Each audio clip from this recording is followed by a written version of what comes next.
Hello my friends, and I hope life is treating you well. Today I just wanted to share with you a workshop I did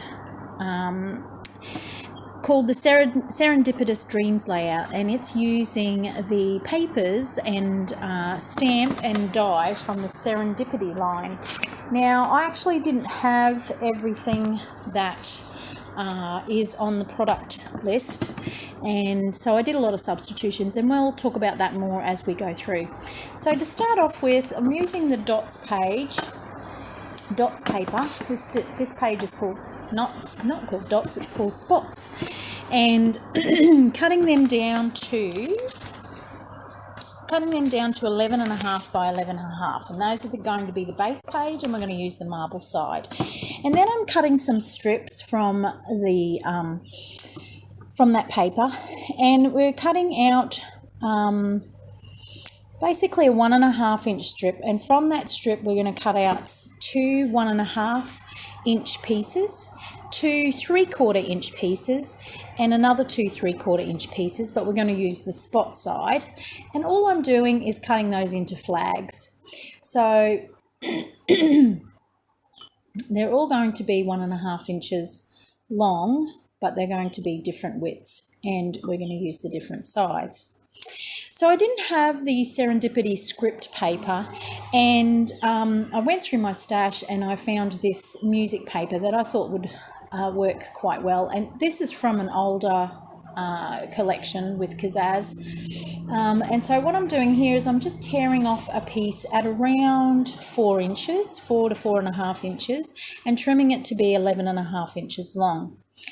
And then I'm just auditioning the base pages here. Now you need 2 sheets of this base page, and I didn't have the mint, and so I think I ended up using an olive colour, which turned out really well considering the photos, which we'll see soon, which I'll matte.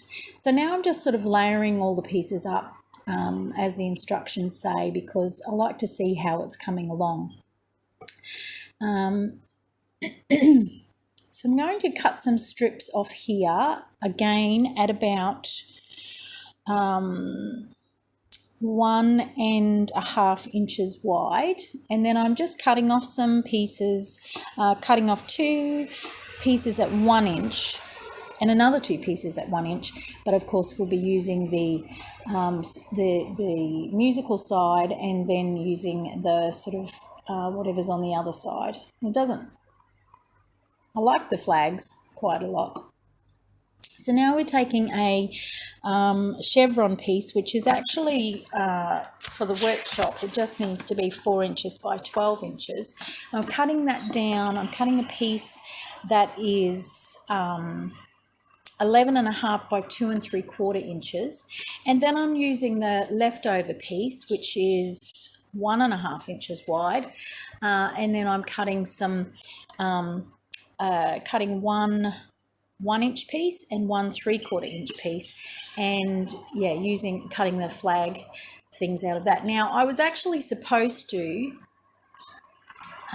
cut points instead of all flags, but I didn't read the instructions properly. Here I'm matting my photos, and I've got 3 6x4 photos, and I'm just matting them at 6 1/4 by 4 1/4, just so they have that little bit around it. And then I'm just using another 1.5 inch strip of the green and cutting 2 pieces of 3/4 inches.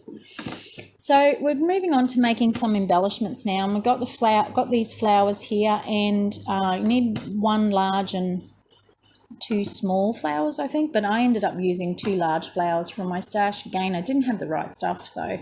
And also it was meant to be using distress spray stains, but I'm using the brushed pewter, and it's an older product from from the Ranger range, and so not a spray, just a dabber. And then I'm stamping these words on the chevron strip, and I'm stamping the word happy, and I'm using clear embossing ink to emboss it, and that is instead of using transparent texture paste, transparent gloss texture paste, which I didn't have. So it's really good when you can just use what you have and substitute and get the same sort of effect. So I guess it's kind of a ghosting effect or a watermarking effect. But you can certainly in the finished product you can see happy. So I'm just heat embossing it now. So you sprinkle the powder on and just use the heat tool to cook the embossing powder, and it melts and becomes all nice and smooth.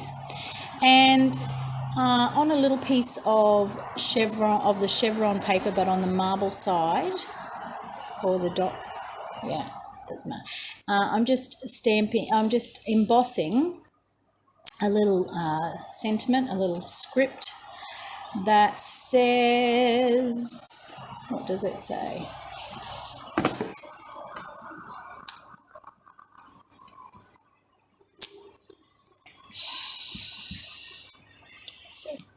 Which says, do not follow where the path may lead, but go instead where there is no path and leave the trail, which I think quite suits the pictures that I have, because it's a swing bridge over a rather steep, deep valley, a river, and yeah, it was pretty amazing being up there. It was so high.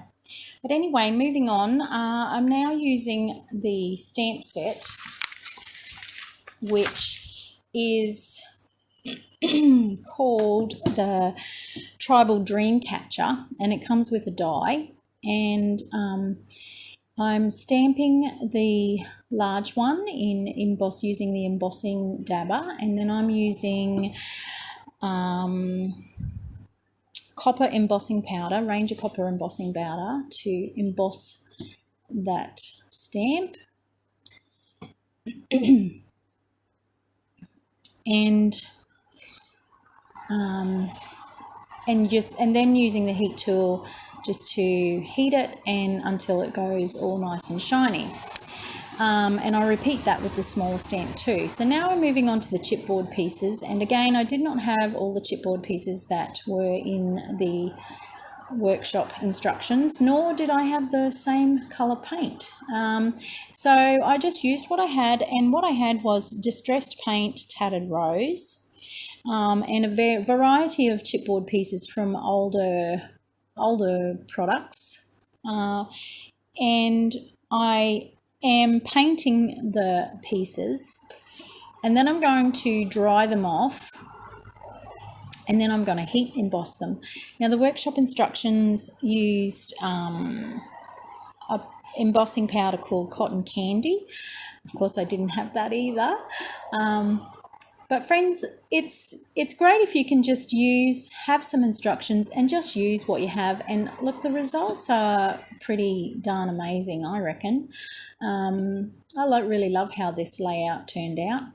So yeah, so I'm just giving this chipboard pieces a second coat, and then we will emboss them.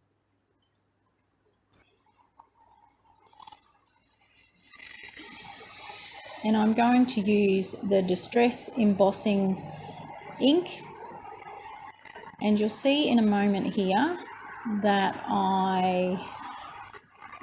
and I'll just use the heat tool to dry these. The initial instructions use the paint as the sort of glue, so you can actually just dip the wet paint into the embossing powder, but because I was going to do some mixing of some embossing powder, I decided to just dry it off and use the embossing ink instead. So I've just got an older product called Ballet Pink embossing powder, and I'm mixing that with what's that called? It's called Bridal Tinsel. So it's got that little sparkle, a little bit of chunkiness in there, and now we're going to pop the embossing ink on. all over, and then I'm going to use these, pour the embossing powder over, and then gently tap things off, maybe dip it in a bit more, and then use the heat tool to melt all that embossing powder. And then you can melt it and then you can dip it back in the embossing powder just to give it a more thicker coating, and that looks really good, makes it look really so there they are, all done, and they look pretty good.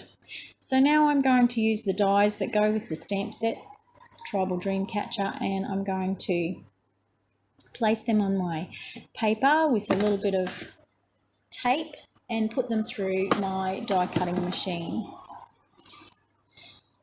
And I'm just using some painter's tape, some low tack painter's tape that I got from Bunnings actually, and that's just going to, and we'll run that through the die cutting machine, and they cut out like butter. They really cut really nicely. And now I'm cutting out some dragonflies from an older die cutting set, and yeah. So now we're getting on to using a stencil and some Distress Oxide in Hickory Smoke and an ink blending tool. The instructions say use the Cupid Heart stencil. Didn't have that, but I do have this stencil, so I just use that instead.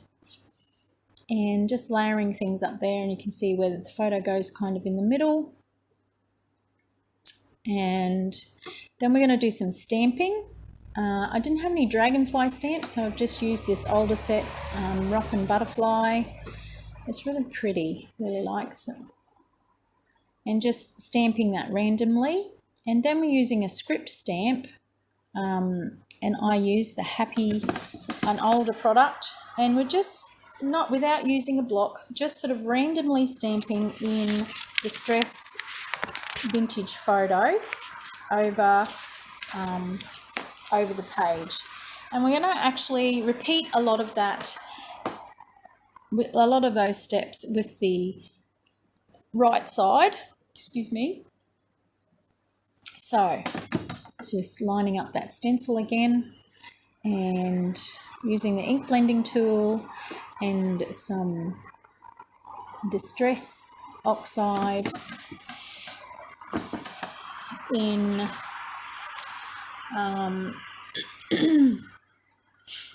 Hickory Smoke, and just over the background, and then on that strip doing that side too, and then using the butterfly stamp to stamp randomly over the page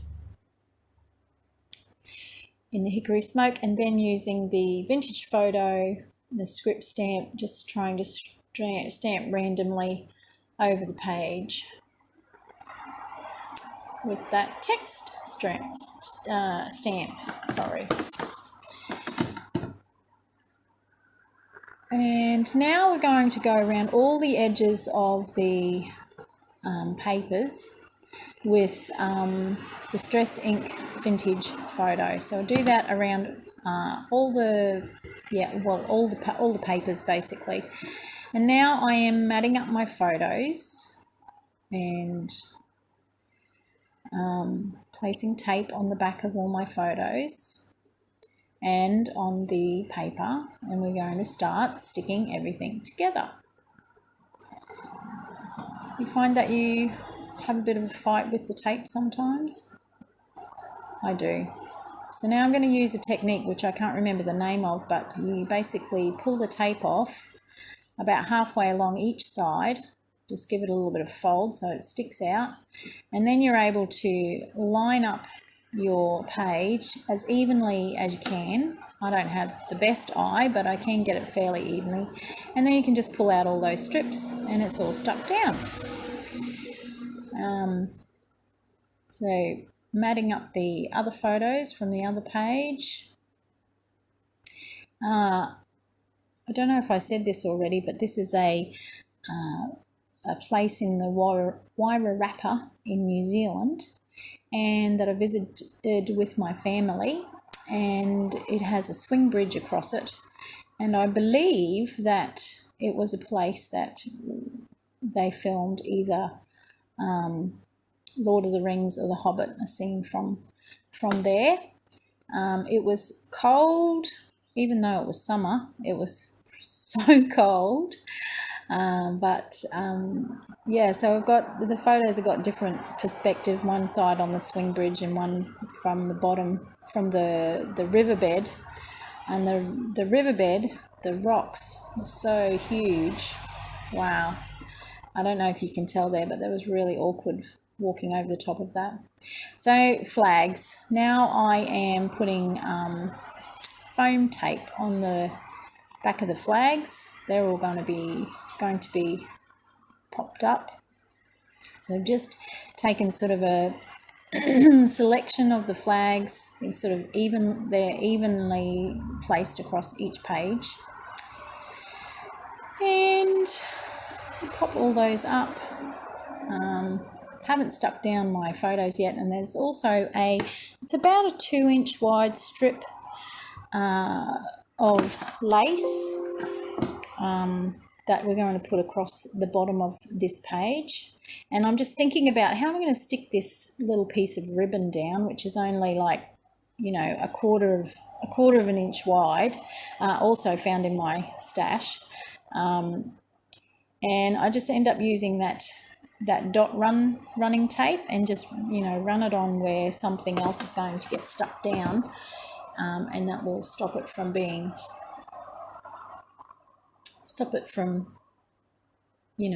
being sticky on the page where it's not supposed to be. So now I'm just placing those flags on the page across the ribbon in a pleasing manner, just alternating things, so we've got a bit of everything there. And now I think we're going to put that lace down, and that again is just from my stash. Use what you have, and that's what I have. And we're just putting that down the bottom, tucking it in under one side, and it's probably about an inch or an inch and a half up from the bottom of the page. And now I'm just putting my music paper down, lining that up with the edge of the base page, but still leaving that lovely green border. And now I can stick my photo down, because it's just going to go in the middle there, over the blending, the ink blending. And so now we're just putting all the elements down: the title, the flower, the tribal dream catcher, and the dragonfly. And just using some tape to stick that down. I use what I get from Kaszazz, which is the Express-It tape. And actually just going through my albums the other day and moving a few things around, a few pages around, and found some that had come apart. And I think that's because I've just used, cheap tape that you get from maybe the cheap shop or wherever, and it really doesn't stick. So I'm just sticking that cog down, and I'm sticking all the flowers and the chipboard down with Ranger Multi Matte Medium, and that's a great glue and sealant. And here I'm just using some old stash buttons. The workshop calls for shell buttons, but I just went through my stash and found what I had, and these little buttons are from a long time ago when buttons were cool. And I'm sticking on that chipboard piece and moving on to the other page.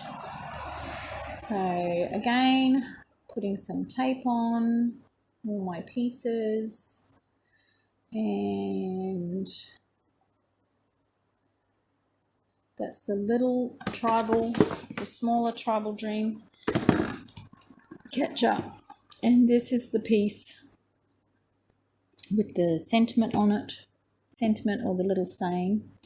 So first of all, I'm going to do my ribbon, again using that Crafter's Companion dot tape, which we'll just get some tape on the back of that ribbon, and we'll get some dot tape on the back of that ribbon, and trimming that ribbon off to be pretty even with the edge of the marble piece, and then popping some flags on, making sure to kind of try to mix it up a bit with the different widths and colours, make sure I get some of that green in there, and I've got one leftover piece. And so now we're going to stick down the chevron piece, chevron paper, with the happy on the left and the ink blending on the right, and then I'm just matting this saying. But first of all, I'm going to stick down my pictures, make sure I get them. They need to be like up high enough that you don't get any sort of, there's no trapped space, as Chamel would say. And then I'm showcasing this little tribal dream, and I don't know where to stick it. So first of all, I'm going to mat this saying, ink blend around the edges, and then put some tape on the back and tape it down. Yep, looks like a good spot, nice in the center there. And then we're going to use some multi-matte medium to stick down this flourish, the flower, and a button on there. You could also use a brad, or you could use now I don't end up using that piece of chipboard, just didn't seem to go anywhere really. That's okay. And sticking a couple of these dragonflies down, and I think that's it. All I have to do now is write some journaling, and it's ready to go into the album. I really love how this layout turned out, and yeah, if you'd like to do a workshop like this, yeah, we could sort that out. But thanks for watching, and I hope and please leave me a comment